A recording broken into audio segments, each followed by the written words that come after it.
మనం 72 ఫీట్ల గణేశుడి దగ్గర అయితే ఉన్నాం. 72 ఫీట్ల గణేశుడికి అయితే 72 కేజీల లడ్డు అయితే వేలంపాట అయితే జరుగుతుంది. ఇక్కడే ఒక 5 minutes లో అయితే జరుగుతుంది. అది ఎలాగో ఏంటో మీకు చూపిస్తా. మళ్ళీ నిమజ్జనం కూడా ఇక్కడే, అది కూడా అలాగో చూపిస్తా. స్టేట్ 21 రోజులు పూజించిన విజయ మహామట్టి గణపతిని ఈ రోజు మరికొద్ది సేపట్లో ఇక్కడ నిమజ్జనం చేయబోతా ఉన్నాం. ఎక్కడ చూడని విధంగా ఎక్కడైనా సరే వినాయకుడిని ఒక చోట నుంచి ఒక చోట ఊరేగింపుగా తీసుకెళ్లి నిమజ్జనం చేయాలి. కానీ విశిష్టత ఏంటంటే డూండి గణేష్ సేవా సమితి నిర్వహించే వినాయక ఉత్సవాలు. ఇక్కడ వినాయకుడు మీరు చూస్తున్నారు, 72 అడుగుల వినాయకుడు పైన జల్లెడ ఏర్పాటు చేసి నవాభిషేకాలు చేస్తాం. వినాయకుడు తయారీ అప్పుడే లోపల స్ప్రింక్లింగ్ సిస్టమ్స్ ట్యూబ్తో ఏర్పాటు చేయడం జరిగింది. వాటన్నిటినీ కూడా రిలీజ్ చేసేస్తాం ఒకేసారి.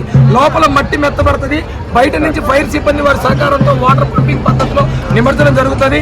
మరి కాసేపట్లో నిమజ్జన కార్యక్రమంతో మొదలయ్యే ఈ కోలాహలం 7 నుంచి 8 గంటల సమయంలో నిమజ్జనాన్ని కంప్లీట్